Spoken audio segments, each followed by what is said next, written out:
Selamat pagi, damai sejahtera senantiasa melimpah dalam setiap kehidupan kita.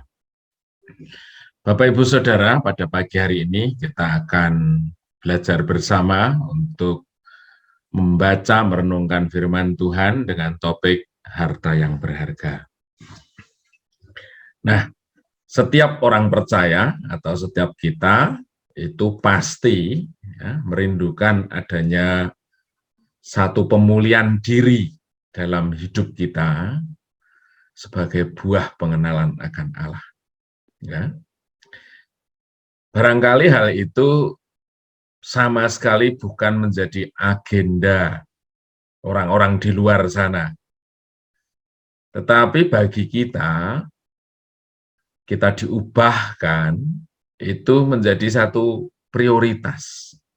Ya. Sepanjang saya mengenal Allah, persoalan-persoalan pribadi, bagaimana saya meresponi, bagaimana saya berjalan di dalam segala hal, bagaimana pada akhirnya saya pada posisi menang atau kalah, itu yang selalu menjadi materi introspeksi hidup kita tentu sebagai orang percaya. Kalau bukan hal itu, ya ada yang bermasalah. Nah, itu menunjukkan bahwa prioritas kehidupan kita memang benar-benar berbeda dibanding orang-orang yang lain. Dan kita yakin dan percaya bahwa pemulihan itu pasti terjadi. Ya. Manakala kita sungguh-sungguh merindukan kehadiran Allah. Dalam firman Tuhan yang kita baca, setiap kehadiran Yesus, di situ pasti terjadi sesuatu. Ya. Baik bagi murid-muridnya atau bagi orang-orang yang menemukan Allah itu. Sehingga di dalam diri kita memiliki satu keyakinan di dalam Kristus, pasti kita berubah, pasti kita dipulihkan. Kalau tidak, artinya ada sesuatu yang tidak beres terhadap diri kita sendiri. Ya. Sehingga upaya kita selalu melakukan introspeksi diri. Ya. Kita perlu merenungkan perjalanan pengenalan kita akan Allah. Apakah hal-hal mendasar dalam hidup kita sudah dijamah oleh Allah, diubahkan? Nah, menurut saya itu sebagai satu indikator kegerakan yang sesungguhnya. Manakala kita sudah dijamah, diubahkan, dipulihkan oleh Allah. Ketika kita bertemu dengan orang, kesan pertama apa yang mereka lihat, yang mereka rasakan dari kita? Banyak orang yang mempunyai satu benteng diri, ya, ketika dia merasakan dimanapun dia berada tidak ada yang cocok dengan dia, bukannya damai sejahtera, tapi persoalan, pertentangan yang terjadi. Setiap hal yang dipercayakan dia tidak pernah berkelanjutan. Akhirnya orang itu mengecewakan banyak orang.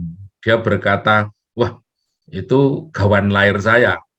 Ya itulah saya. Orang lain harus menerima saya.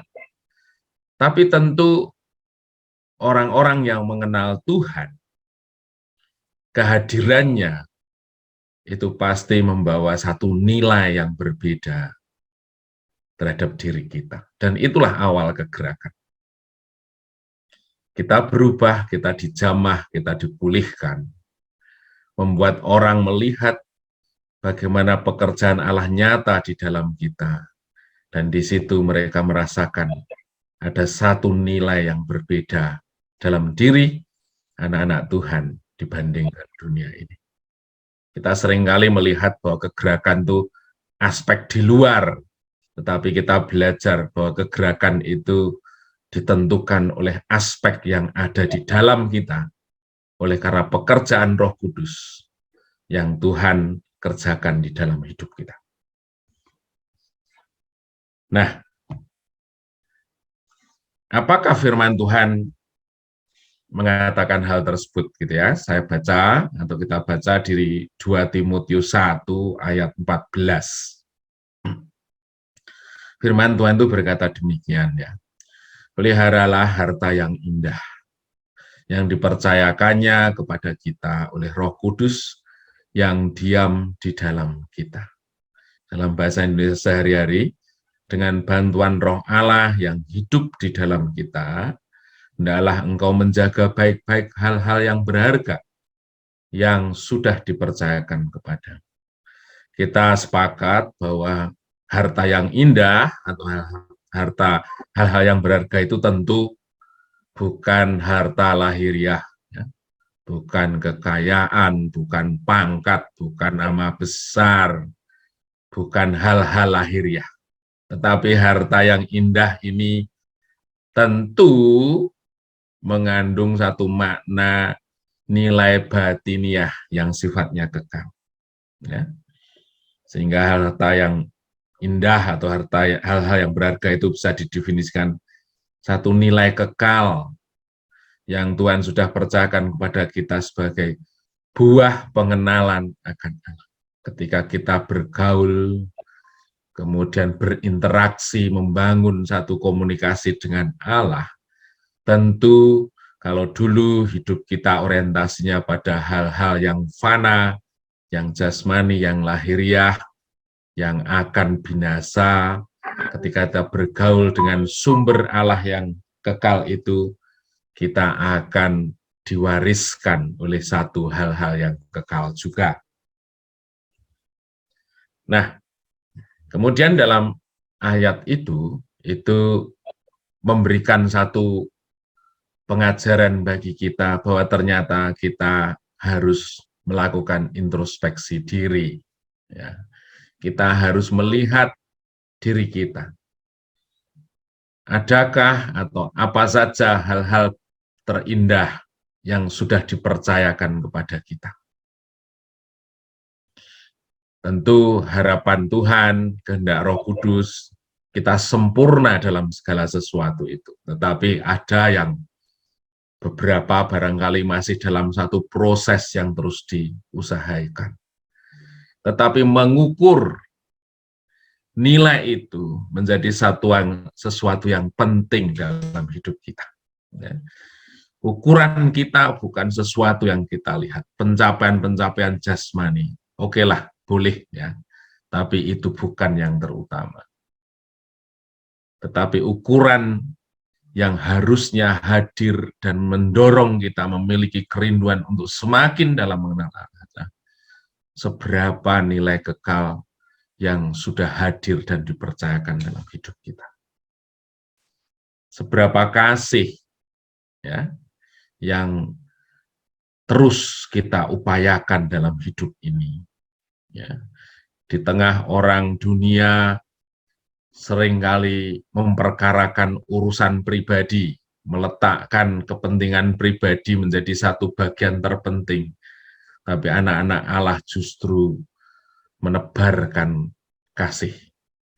Sukacita di tengah dunia di mana kebahagiaan, ya, keriangan yang semu itu didorong oleh karena hal-hal materi, tetapi apakah kita tetap di dalam sukacitanya Allah pada saat kondisi berubah, sesuatu yang tidak kita inginkan terjadi?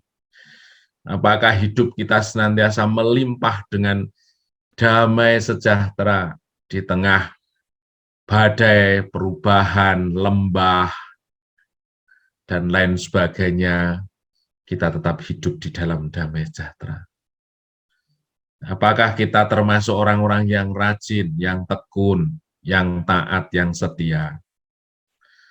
Apakah kita orang yang terus menjaga kejujuran di dalam hidup kita? Atau kita sama dengan yang lain? Di tengah orang-orang bilang bahwa kalau saya tidak sama dengan yang lain, kalau saya tidak melakukan malsu ABC, saya tidak mendapatkan berkat, tapi apakah kita tetap setia untuk berintegritas karena kita sudah diterangi oleh firman? Apakah kita orang-orang yang terus membangun etos kerja yang baik, bekerja keras, agar kita bisa melayani Tuhan, mengusahakan pekerjaan Tuhan? Apakah kita orang yang berkemurahan hati di tengah orang-orang yang egois, yang selalu mementingkan apa yang diterima dibanding dia membuka tangannya untuk memberi? Saudaraku, itu evaluasi yang semestinya hadir dalam hidup kita, dan itu menjadi prioritas.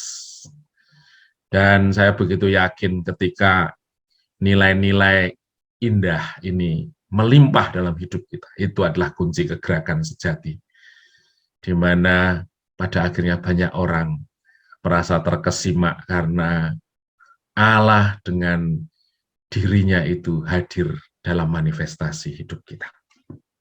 Mari kita membangun satu nilai kekal yang sesungguhnya, karena kesempatan masih diberikan kepada kita. Jangan kita terlena, jangan kita membuang kesempatan yang berharga itu, sehingga pada akhirnya kita kecelek, ya.